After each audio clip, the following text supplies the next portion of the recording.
Perhaps many of us have wondered, is there something more after death? Paul Perry, a filmmaker and best-selling author, says yes. He wrote several books on this topic, so we're bringing him in now to explore what he found. Good morning, Paul. I'm excited to hear what you have to tell us about this. So you have spent so much time exploring this topic and speaking with people that had near-death experiences, or they say they had. So to me, it almost sounds inconceivable. So what are some of the common things you hear about what that experience is like and what is happening to them? What happens to them? Well, a near-death experience obviously occurs at the point of a near death. And typically what happens is immediate. Let's say a person has a trauma and they go to an emergency room and their heart stops, which is really the gold standard of the near-death experience.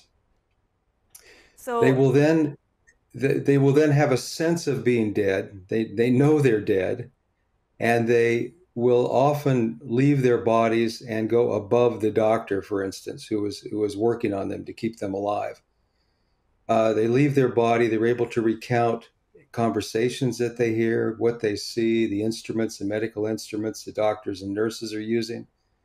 And then a series of events take place, generally speaking. They have a life review. They see dead relatives. They tend to go up a tunnel toward a light or a being of light. And that's where a lot of the action takes place. This being of light is with them when they have their life review.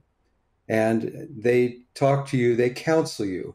And this all takes place in a matter of sometimes seconds, sometimes several minutes. But when it is over, the person is totally transformed. So that's very interesting. It almost sounds like something, out of the movie. So is that usually what people tell you? Is it always this sequence of events? Or is there any story, that especially stood out to you? Well, it's not always a sequence of events, but it always has the same elements in it. Sometimes a person they'll have what's called a full near-death experience, where they have an out-of-body experience. They can go into another room, and later they can recount what they saw in another room. And then the being of light that is very transformative. These are common near-death experiences. Right. So always somewhat similar. But have you been skeptical when you first came across somebody that told you this? I know you co-authored a book on possible scientific explanations, for instance. So tell me more about what you found there and why you went into this. Well, I was an editor for American Health magazine. I was the executive editor for American Health magazine, which was the most successful magazine startup of the 1980s. Someone talked to me about near-death experiences, and I'd never really heard of them. And so I was asked to write a book with Dr. Raymond Moody, who is the person who named and defined the near-death experience. And we wrote that book, and I just became very curious about near-death experiences, what wasn't written about yet, what vacuums in this area needed to be filled. And so I started writing books about it. At first, I didn't believe it. I was kind of like you. I can see you're fairly skeptical. But this isn't something invented by Hollywood.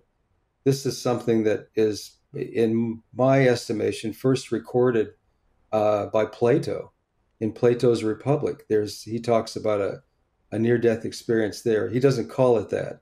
The name near-death experience didn't come around until 1976. But there were death experiences that are similar to the ones that I've investigated for all these years. Well, actually, I've now written 15 books on this subject. 5 of them New York Times bestsellers, and all of them except for one were written with medical doctors. Because my skepticism is the same as yours.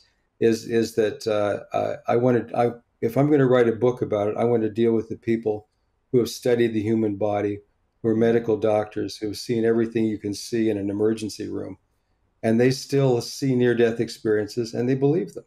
Well, I think that's very interesting, especially that you went years and years doing more research and with medical personnel, and that you still come to this conclusion. I wish we had so much more time to talk about this, but unfortunately we're running out of time. Paul Perry, I appreciate your coming on this morning.